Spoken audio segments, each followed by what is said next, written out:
you're here because you're really struggling to let go of your ex and it feels near impossible, and you're wondering if this is ever going to change, if you are always going to be thinking about them and feeling anxious and sad every time you think about them. Well, before we dive into today's episode, I want to invite you to my free masterclass, How to Let Go of Your Ex. And this masterclass is really going to help you if you are in this space. I'm going to be breaking down the exact anxious attachment dopamine loop that we find ourselves circulating and why we can't seem to loosen our grip. And I'm going to give you a solid plan on how you can start to loosen that grip going into the new year. And you get to do this alongside myself, but also a supportive community of people that are also going through the same thing. Like I said, this is absolutely free, so I'd love for you to join us on January 20th. To sign up for the masterclass, you can find the link in the show notes below. All right, let's get into the episode.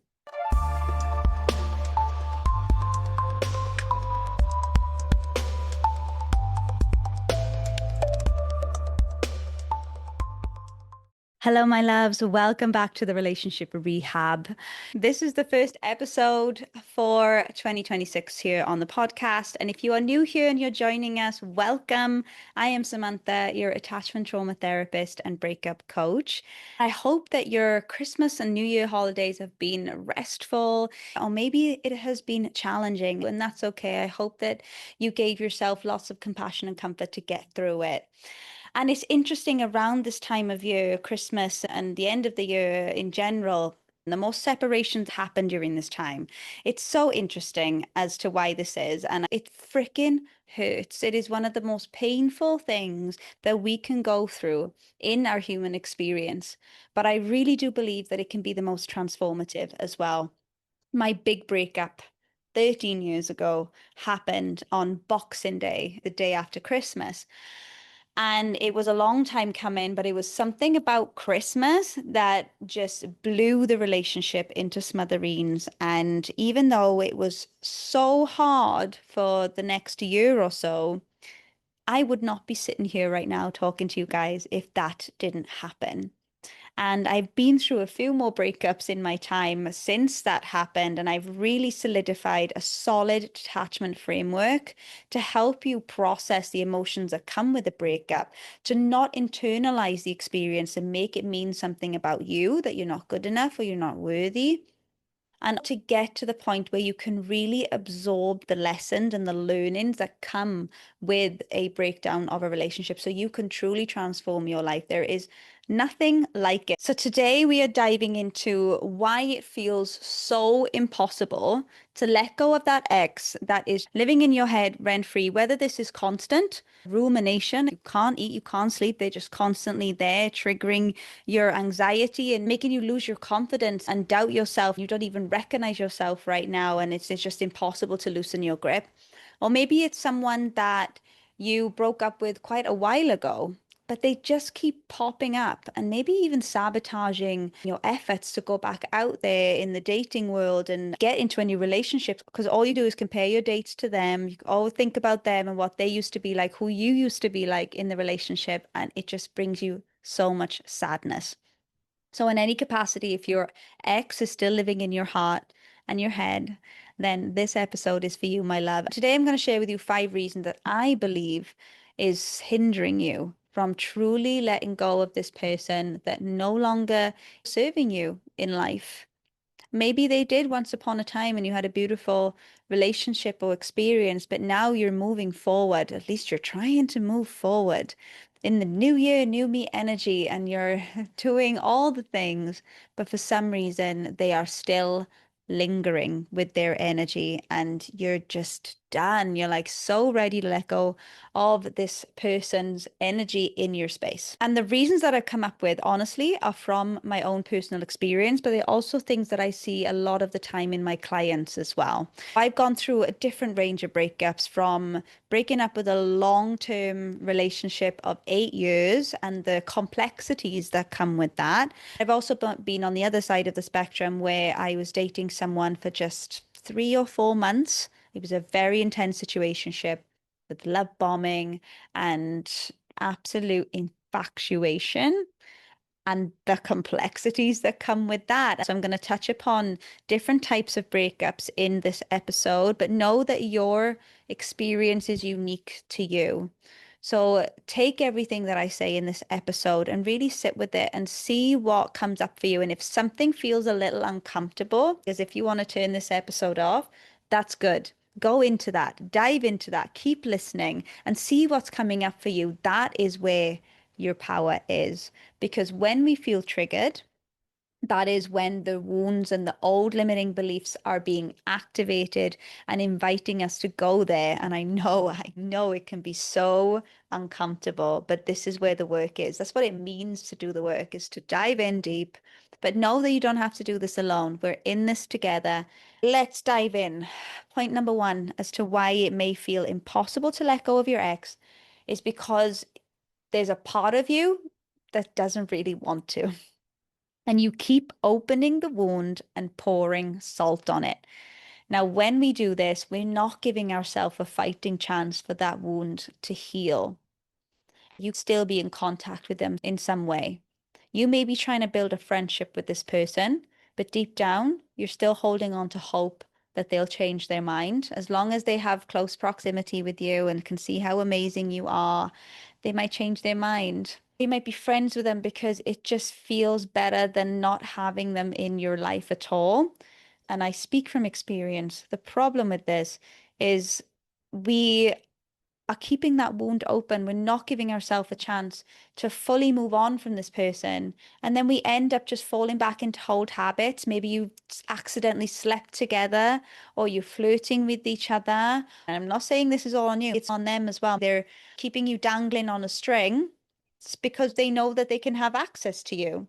They know that at the click of a finger, if they want their needs met, whatever that be, you're going to be there to do that. And they still have you. There ain't no way that you can move on with your life and come back into connection with yourself and heal your attachment style and welcome new love into your life unless you evict them, both from your physical environment, your mental environment, your digital environment. So this is why I truly am an advocate of going no contact. I know there's so many different opinions online about this, but from my experience, it really has been the best strategy. Because when I have contact with this person, as someone who used to struggle massively with an anxious attachment style, we live in hope. And we gaslight ourselves that we're fine, we can handle this, we're mature and chill and all of this. But no, we're not honoring ourselves when we're doing that. Because underneath all of that, there's still hope living there. There's still sadness. There's still anxiety when they don't text you back. And now we're falling back into those old patterns. It doesn't make sense to me when the opinions that we hear online that advocate for contact with exes are not coming from a trauma-informed attachment lens. If you are someone with an anxious attachment style, I promise you, no contact really is the best solution. It gives you that space to truly come back to yourself. Otherwise, you will always be thinking about them. You will always be putting them first above yourself. They need to be completely removed. When it comes to blocking them, I also advocate for that. If that's necessary for you to go complete no contact, and what this means is removing them from your social media feed, from your WhatsApp conversation feed. Archive the conversations, block them. If you find yourself tempted to go onto their social media, stalking their posts and stories, every time you do that, every time you respond to their text messages, every time you go onto their stories, you're literally poking at your wound in your heart. I'm not saying all this is your fault.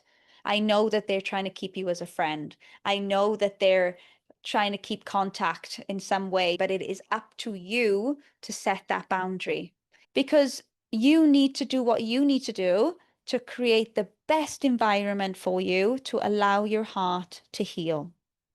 Another way that we maintain contact and pour salt in our wound is keeping in touch with their family. I get it. I had a relationship for 2 years where I lived with this family. They were my family. And if anything, it was more heartbreaking to leave their family than it was to leave him. he moved to another country. So I stayed living with the family, even though we were broken up. I stayed for like at least 3 more months because I couldn't bear to leave. And by staying with the family, it was my way of staying close to him. And did it serve me? In a way, it did. It lessened the pain in the moment, but it definitely prolonged it. It was short-term gain, but long-term pain. I think if I had just gently, assertively cut the cord, doesn't have to be immediate, but not living with them for an extra 6 months. I could have went and found my own place. So it is a process, like it doesn't have to be like get the meat cleaver out and sever all the ties and the cords. I mean, if that's what you feel like needs to happen to serve you, go ahead. And for the next year or so, I remained in very close contact with them. And of course, I loved them. Of course, I wanted to stay in contact with them because of them as individuals. But if I'm truly honest with myself, it was also because I wanted that illusion of closeness with him. And there was a part of me that thought that if I stayed pally pally with the family, I still have my foot in the door. I can still somehow figure out how to get back into the family and with him. Is it easy? No. Is it necessary? Yes. For me at the time, yes. And 6 years later, I've been able to get back into contact with the family. I've been able to get back into contact with him. If you listen to one of my recent episodes, we actually met back up after 6 years of no contact. So this isn't a permanent forever thing. This is just what you need in order to get through your healing process, to get to the other side of the tunnel. And until you can say that I no longer hold feelings for this person, and this is just an individual that I had a shared experience with a few years ago. And once upon a time, we had so much love for each other, and we can now look back, not in anxiety or sadness or anger, but in fond memories. That's when you know that you've truly moved on. Until then, distance needs to be created and boundaries need to be set. A little bit about why we keep ourselves in this space of self-torture, really, because we are torturing ourselves every time we poke and prod at the wound. Because we're living in hope that we can maybe get back with this person. Even on a conscious level, you're probably denying it because you know that they're not good for you. You know that this isn't someone that you want to be with and that you would never get back with them because of how they treated you or how they did the breaking up. But subconsciously, your inner child, your nervous system wants them back because they represent something that you feel like you're missing right now. Connection, love, comfort, approval, validation, whatever that may be. And the brain's job when we are in pain is to find the simplest and easiest way to get us out of pain. And for some reason, they seem to think that getting back with our ex is the simplest and easiest way, rather than going down the long road of going through the grief process and feeling the feelings and learning the lessons and doing it differently next time. It takes a lot of self-trust in order to take us through that process. And I know for me, 100% could not do it alone. Having a support system is absolutely vital to keep you in check around this as well. If you know that you need support because you are stalking their socials and keeping in touch with them and allowing them to keep you dangling on a string, surround yourself with some good girlfriends who will call you out. Get a coach or a therapist like myself who will keep you accountable and will be there by your side, holding your hand through the whole process because you're not meant to go through this alone. This is too painful to go through this alone. And this is why I'm so passionate about creating a community around this as well. So we are giving into this illusion of closeness every time we poke at the wound and have that little snippet of contact with them. And it keeps us trapped in this dopamine loop. And what this dopamine loop does every time they send us a message or respond to our message or like our comment on their post or story, it gives us like a little breadcrumb of dopamine and we feel really good in that moment. And then it soon wears off, and we're looking for the next fix and the next fix. And every time we look for the next fix, we might be starting to feel shame. Oh gosh, I did it again. Ah, why am I so weak? Why am I so pathetic? What's wrong with me? And we start to berate ourselves. We start to beat ourselves with this inner critic stick. And I don't want that for you. I want us to just have a moment of compassion here that it is your attachment system just trying to get that close proximity because that's what feels safe. That's what feels familiar. And it can be like an addiction when we have that craving and the withdrawal symptoms. Oh my gosh, they can feel so strong that nothing else matters. And you're like, you know what? Sod it. I'm going to go round to their house. I'm going to go to that party because I know they're going to be there and I'm going to accidentally bump into them and I'm going to be looking fire. And before you know it, start to do these types of behaviors to get back into their world somehow. Or if that's not possible at all and they blocked us, we still need this fix of dopamine and we may start looking for it elsewhere. We may start to rebound with other people, having rebound sex, or start dating immediately because we're just looking for someone to fill the hole, fill the gap in my heart. My heart is broken and I just need somebody to just fix it because I don't know how. I need help picking up the pieces. And until I can get that comfort and validation from someone else that I'm actually worthy, I am lovable, I am enough. But for all of us who have had rebound experiences, will know very well that it never works out that way. If anything, it makes us feel even more crappy about ourselves. And we're like, why did I do that? Yes, it felt good in the moment, but now I feel even more shame. I feel even more guilt and even more empty. We get our dopamine fixes from overdoing something, shopping, binging Netflix, over exercising. For me, it was overworking. I would bury my head in work and I would get all my worth and love and attention from my work, from my colleagues, from my clients, from my social media metrics. Another thing I did was drinking. Just go out on the weekends and get absolutely rat-arsed, as we say in the UK, just absolutely off our faces drunk, because then we would go into numbness. When the pain gets too much and we can't get that close proximity with them, we just want to numb. We just don't want to feel. We want to distract ourselves and not be in our bodies right now. I would sleep a lot as well because it was only when I was sleeping was I at peace. And when I woke up, it took me a minute to realize that I was actually living a nightmare. I was going through this very extremely painful breakup and I couldn't bear it. What I recognized when I was in this withdrawal stage is that I wasn't necessarily missing them as a person. Because let's be honest, he treated me like crap. Why would I want him back? I mean, you might be asking yourself the same question. Why do I want this person back?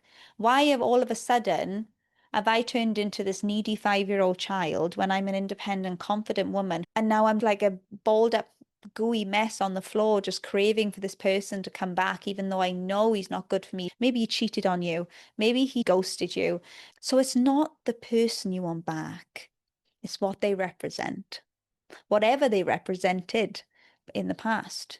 And you may be missing who you used to be in the relationship as well, or how you used to feel, especially in the early days of that relationship. And you just desperately want that back. You want to feel like that again. You want to be that person again. So, my advice for you, if this is resonating, is to set some solid boundaries with yourself and start to detox them from your physical, emotional, and digital environment.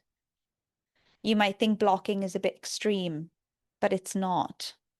Sometimes it can be a necessity. If it's for your healing, if it's for your own good, do it. You're not being too dramatic. You're not being too much.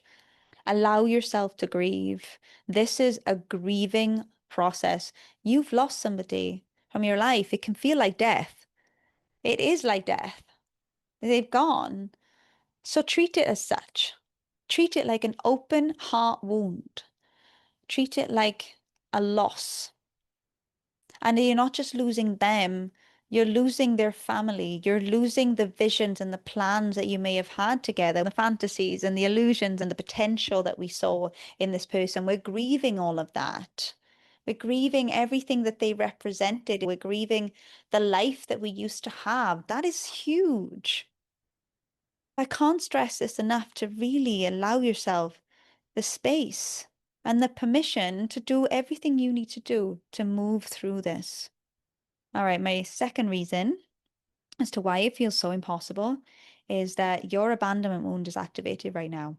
If you're listening to this episode, chances are that you have an anxious attachment style, which means you have a pretty big abandonment wound. Now, abandonment is something that we all feel. It is a primal fear. And when we link it to the tribal days, if we were to be rejected, abandoned, excluded from the tribe, we would not survive. Now, a lot of things have been advanced in society and around us, but what hasn't advanced is our brain. We're still dealing with ancient machinery up here that lives in survival mode when we feel like we have been cast out of the tribe and abandoned. So universally, this is felt. But when we have an anxious attachment, the abandonment wound, it runs deep because we have had childhood experiences where we have either been physically abandoned, and this could look like being put into foster care, to a parent going into hospital, or a divorce. As a child, you couldn't make sense of your reality. You could only make sense of the fears that you hold inside your reptilian brain. And your dad or mum leaving the house during a divorce was something that threatened your survival mechanisms. And you thought you were going to be abandoned. Or it could be from the consistent ways that you just didn't get your needs met as a child. You needed love and attention and reassurance, but you didn't get it. Instead, you got a parent who was super stressed out in their own stuff, hasn't got the energy to deal with it, and just shouts at you instead. In that moment, when you're getting that love withdrawn from you, it's like being rejected. It's like being abandoned. And when we go through separations, it brings all of that back up to the surface. It's been laying dormant in there for a while. It's buried deep, deep, deep, but it can be felt in the body through nausea. You might feel really sick to your stomach. You might not be able to eat. Your chest might be tight. You can't focus. You can't think straight. And another thing that we used to do as children, because we couldn't make sense of what was happening, is we start to create stories. We still do this as adults. If you are going through a breakup that doesn't make sense, maybe your partner just all of a sudden pushed you away, they turned nasty and just completely disconnected from you, ghosted you, blocked you, whatever it is. Now we don't understand what's happened. We don't get what's going on in their minds. Like, why has this happened? So now we go into rumination. Was this something that I did? Did I say something wrong? Did I do something wrong? What's wrong with me? If only I did it this way, if only I did that. And we just start creating stories around this breakup because our brain is trying to make sense of everything. Overthinking at 2 a.m., going through the messages, and we start to internalize the experience. We start to blame ourselves. We start to shame ourselves. And this is a really dangerous place to be because if we get stuck in this place, you are carrying all of that into your next relationship. And that's why it's so important to really see this as a sacred process. You need to rebuild yourself, rebuild your confidence that has been shattered all over the floor from this experience. Breakups are painful, don't get me wrong, but can be used for so much healing if you allow yourself to go to those places. You don't have to go alone into those dark places. Deep down, your soul knows this is your opportunity to grow, to heal, to flourish, to completely transform into the version of yourself that you're meant to be. Reason number 3, it feels unfinished in some way. I remember going through that intense situationship and it ended so abruptly. And all the visions and ideas and fantasies I had for us and the relationship and my life, because relationships gave me a sense of direction. If I was dating someone who lived in a different country, I was like, okay, now I have a sense of direction. I can go live in that country. And again, it comes down to self-trust. We don't trust the choices that we make for ourselves, or we just don't know ourselves well enough to know what we want out of life. So instead, we follow someone else's dreams. I did this. This person lived in a different country to me, and I was like, yep, I'm sorted now. I can just move here and I can get a job here, and we're going to live happily ever after.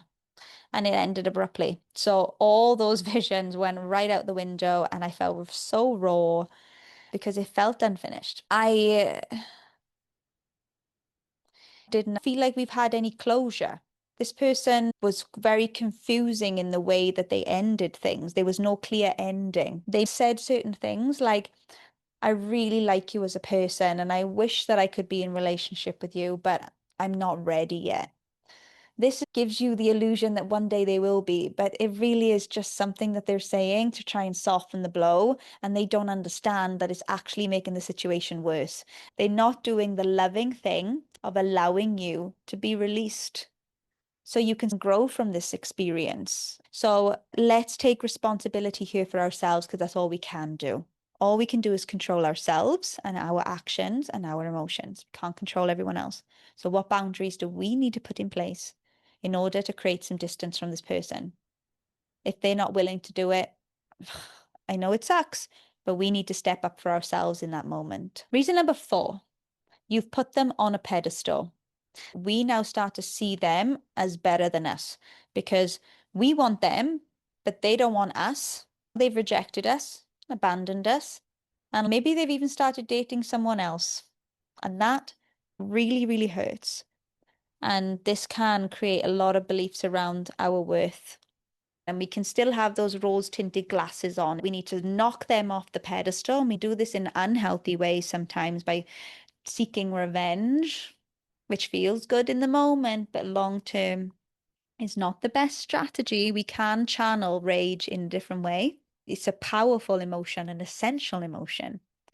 And when my clients get to this space where they are in their rage stage, oh, I'm excited. All right, now we're moving through it. Deep down, all we want is to be chosen.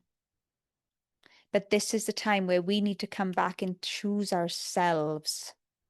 We need to stop giving them the power to take our pain away and realize and remember we also hold that power to move through our pain. Knock them off the pedestal, not by seeking revenge, but by reminding yourself of why this breakup is happening. Maybe they cheated on you. Maybe they did something that really hurt you. Maybe this person is not aligned with you. Sometimes we focus and amplify the good and forget about all the bad. So when we remind ourselves of the reasons why this breakup is happening, it can bring you back into balance. And lastly, my final point, my loves, point number 5. If you're here and your breakup only happened a few days ago, a month ago, even a couple of months ago, and you're already like, okay, I'm done. I'm ready to let go of this person. I just want them out of my system. I just want to move on. I want to find someone else and feel like myself again. You're rushing the process. I know you want to get over it already because it's painful. But when we rush the process, we are in danger of suppressing our emotions. We're not extracting the lessons from this experience. We're going to rush into something new, and God will continue to send you the same lessons until you listen. It's a different person, but it's the same experience and the same thing happening. And then it starts to develop into a pattern. There is no timeline. I know you're probably asking people, how long will it take for me to get over this? You may have found some stupid TikTok video that says for X amount of months that you've been together, it's going to take X amount of weeks or months to get over them. Absolute bullshit. There is no timeline. It's not linear. It's not A to B. It's all over the place. It's messy. How can we come back to our center and be present with our grief and our process without putting a timeline on it? We are a human being going through something really painful. We can't put a timeline on it. The situationship that I was dating for 3, 4 months, it took me a year. Your heart is broken or bruised. It needs time to heal, just like a physical wound. If you fell and grazed your knee, would you be screaming at the wound, saying, hurry up already, just heal so I can get back and do what I wanted to do? I mean, you might, but it's not going to quickly heal for you so you can get back into the gym. No, it won't. It takes time. Just like a physical wound takes time to heal, so does an emotional one. And just like a physical wound needs the best environment, the best medicine, the best doctors to allow it to heal, you need to have the same approach with your emotional wounds. Get that support in place. I hope this has been really helpful in shining a light on why it just feels so impossible to let go of your ex. Join this free masterclass that I'm hosting on January 20th. And the masterclass is going to give you more information about a new program that I have, the somatic and spiritual healing program called Breakup with Your Breakup. And it takes you through that exact framework, feeling the feelings, preventing the internalization, channeling the rage in a healthy way so you can get yourself to the point where you're extracting the lessons. Let me show you how to do that in a way that is going to completely transform your life and decrease the risk of falling back into those anxious, avoidant patterns, those situationship cycles. So that's all for now, my loves. Like I said, if you need more support, don't hesitate to reach out to me on Instagram. And don't forget to leave a comment below as well. Share your biggest breakthroughs with the community of what you've learned on this podcast episode. And share this with someone who may really need the message because a lot of people's hearts are hurting out there. So share the love, and I'll see you again in the next episode. Thanks so much for tuning in to this episode on the Relationship Rehab podcast. If you really enjoyed this episode, it would really mean a lot to me if you was to share this episode with a friend who really needs to hear what has been talked about today, and also to rate and review this podcast. Hit that subscribe or follow button so you don't miss any new episodes coming out. And as always, I'd love to hear from you. Drop a comment and let me know what your biggest takeaway was from this episode.